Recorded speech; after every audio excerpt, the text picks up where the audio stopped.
Selon une enquête de nos confrères du Parisien il y a quelques jours, qui reprenait les données du ministère de l'Intérieur, Bordeaux est la 10e ville la moins sûre de France, des villes de plus de 50 000 habitants. Je sais que Jean Petot a un avis là-dessus. Dans quelques instants, juste Fabien Robert sur le constat. Le maire de Bordeaux n'est pas responsable de tout. La sécurité est une donnée partagée, notamment avec l'État, sur les forces de police, sur les caméras.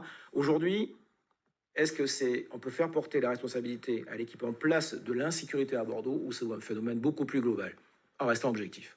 En essayant d'être extrêmement objectif, la dégradation des conditions de sécurité, elle est ancienne d'une certaine manière. La ville s'est redéveloppée, elle a une forme de croissance, et quand on se développe, eh bien, on attire plein d'habitants, des gens bien, des gens moins bien, on attire des convoitises. Ça, je crois qu'on peut le dire en étant le plus juste possible.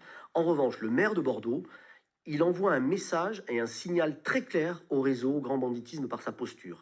Là où le maire de Montpellier, socialiste, nouvellement élu, dit « Moi, ma priorité, c'est la lutte contre l'insécurité. Immédiatement, on va mettre en place des Il n'en moyens. » fait pas assez, alors, Pierre. Ici, le maire de Bordeaux nous expliquait en 2020 « La sécurité, c'est pas moi, c'est l'État. Pas question de mettre en place plus de vidéoprotection. C'est son programme. » Il a en partie raison. C'est une compétence partagée. Sa posture était de dire « c'est pas moi, c'est l'État ». Pas plus de vidéosurveillance, c'était d'ailleurs dans son programme. Bref, une espèce de refus, il est revenu là-dessus. Et depuis, effectivement, mais sauf qu'en attendant, le mal est fait. Quand vous prenez une posture qui n'est pas une posture sécuritaire dès le démarrage du mandat, alors depuis, on rame pour essayer de rattraper cette situation. Et les moyens, par ailleurs, qui sont mis en place ne sont pas au niveau. On recrute peu de policiers municipaux, on ne leur donne pas suffisamment de moyens. Et moi, je crois que dans la question des moyens, il y a la question de l'armement de la police municipale. Alors, j'ai été longtemps hostile à cette idée. Je n'ai pas peur de dire que j'ai changé d'avis, parce que je pense que ça ne doit pas être dogmatique, cette question. Ça doit être une question de moyens par rapport à un contexte.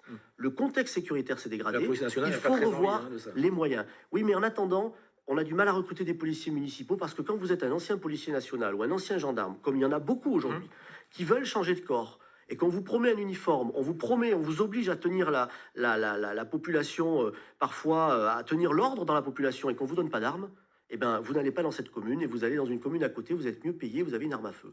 Alors voilà, c'est pas qu'une question de réponse, parce qu'évidemment, la sécurité du quotidien, une arme... sera un enjeu de la campagne, forcément, voilà. En 2026. Mais je pense que... Les grandes villes. Et si on a des doutes sur cette question-là, eh bien, donnons la parole aux Bordelaises et aux Bordelais. Moi, j'avais proposé un référendum sur ces questions-là, un référendum local, comme on peut le faire, tout simplement pour que les Bordelaises et les Bordelais nous disent ce qu'ils en pensent. Jean Petot, sur cette question de la sécurité. Oui, c'est la question aussi des outils statistiques qui mesurent les choses. C'est souvent assez compliqué. On sait bien que c'est une aide à la décision, et c'est souvent des éléments qui sont utilisés à des fins rhétoriques par les politiques. La question de la place de Bordeaux que vous avez évoquée, Nicolas, la 10e ville la moins sûre de France, une question se pose, ou une réflexion se pose, c'est est-ce que Bordeaux n'était pas quelque part mal placé, mais pas au sens dans le bon sens des étoiles du Michelin, hein, mais finalement avec une sous-délinquance, si je puis dire, compte tenu de la démographie et de la population de cette agglomération.